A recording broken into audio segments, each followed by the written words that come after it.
teaches us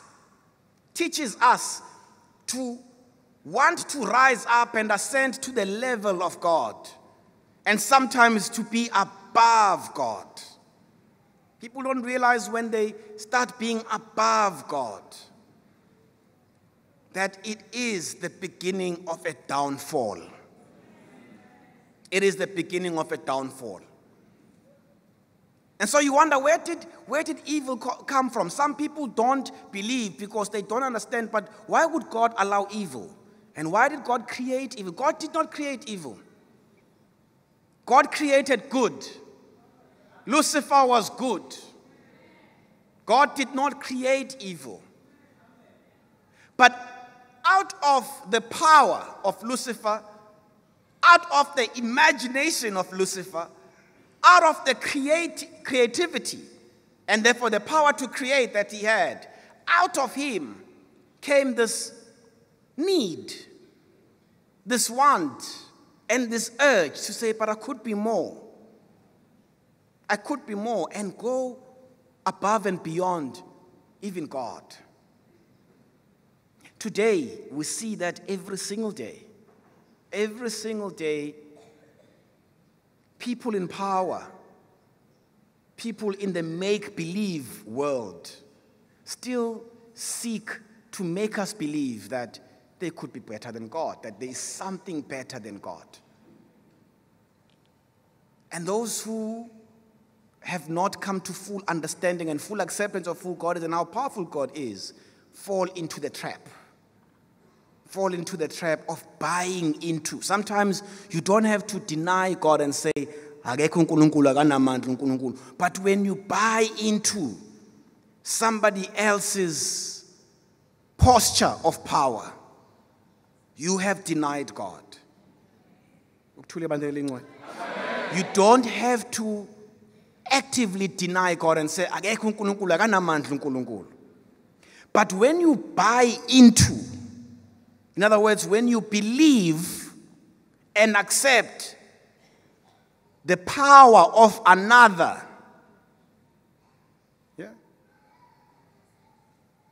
inherently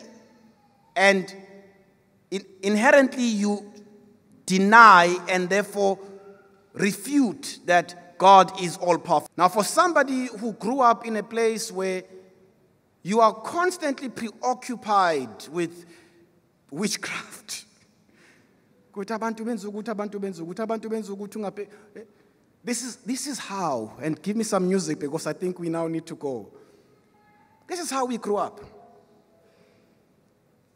How we grew up, you know?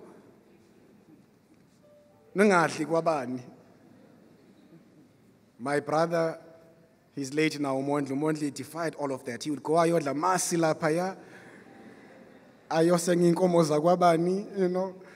And my grandmother would always say, Ugogo would always say to him, there was a saying that she had, and she would say,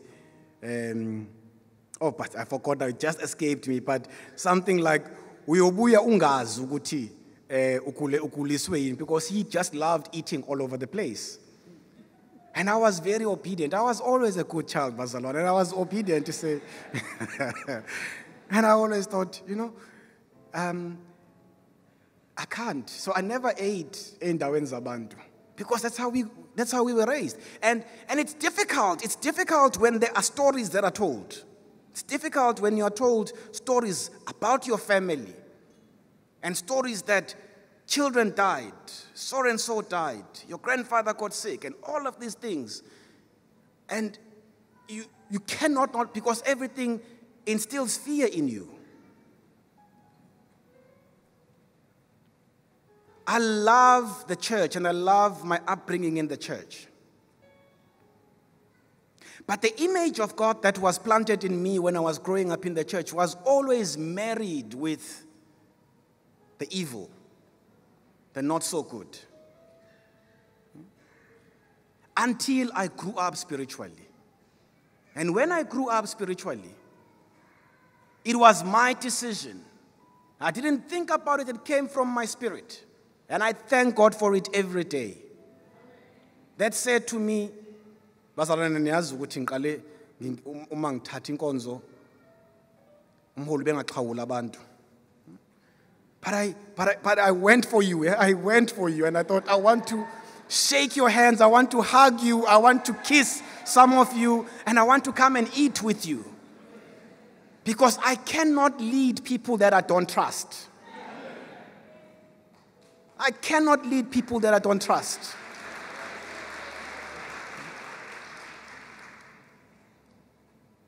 And I don't deny what happened.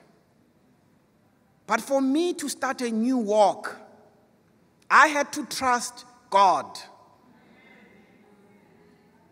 Change my experience of God. And change my relationship with you. And have a better quality of life. Have a better quality of life. I don't deny evil. And I want you not to ever deny evil. But do not walk around in life looking for signs of evil. I'm sharing something very personal with you. But what I'm sharing with you is a story of Africa. It's not about Umzinkonzo. It is the story. You can go to Ghana, you go to Nigeria, you go to Kenya, you go to Ethiopia. There is witchcraft in Africa. And people believe in witches and all sorts of things. There's mistrust. You go into families, there's mistrust. In families, there are people who don't eat emzini yabanye in the family. There are kids who grow up knowing ukuthi asiyi kwagogo ubani. Siyazi ukuthi izihlobo but asiyi khona. An African Christian has always been more afraid of evil than he was afraid of God. An African Christian was always more afraid of evil than he was afraid of God. Because in Africa, Umtagati is more powerful than God. In Africa, Inyanga is more powerful than God. But today, in a house full of Africans that I'm saying need to renew their minds and their spirit and experience and reimagine God anew, Africa needs to know God. Period. Africans need to know God. Period. In a time where Europeans are beginning to forget who their God is, Africans need to remind the world who God is. And the first place where we start is to change our image, our experience, and our relationship with God. Second, and next to that, is our preoccupation with our dead people. Our dead people who can bring us so much misfortune. And yes, whilst we believe in God, but our dead people, you dare say anything against them. And we love our dead people because they live in our hearts. But Africa needs to have one God. One God. And we cannot simtegetize the city. He's a God of our ancestors. Yes, he's a God of our grandparents, but we need one God. One God. One God. Not God plus my grandmother, plus my aunt, plus the others I don't know. One God. One God. Not God, but umakhumalo loya angangenzakalise. One God. Makhumalo submits to God. Nyonye Zulu submits to God. Ney'khwama zakhe. One God. There's only one God. One God. And he is the powerful God. Powerful God. Evil will come. Evil will happen. Evil will come, evil will happen, evil will come like a swarm of bees, but evil will go. Evil will come, but evil will go. But those who believe in God will be sustained by their knowledge and the power that is in God. Those who believe in God will be sustained by one thing only. I often ask myself, with everything that in my very short life I've gone through, and the powerful resistance that I've received or met in some quarters of my ministry, how was it that I managed to stay so loving, so forgiving, so accepting? I have no inch of hate in my heart. Unless if you've taken my money and you have not returned it. But I've got no inch, not even a single inch of hate, of regret, none. And I sit and I reflect and I ask myself, because no one told me this is how you are going to respond to this. Difficult. But what was always clear, and I say it today, what was always clear is the God that I was taught in my grandfather's house is a good God. That is the God that I was taught in my grandfather's house. I did not learn about God at church.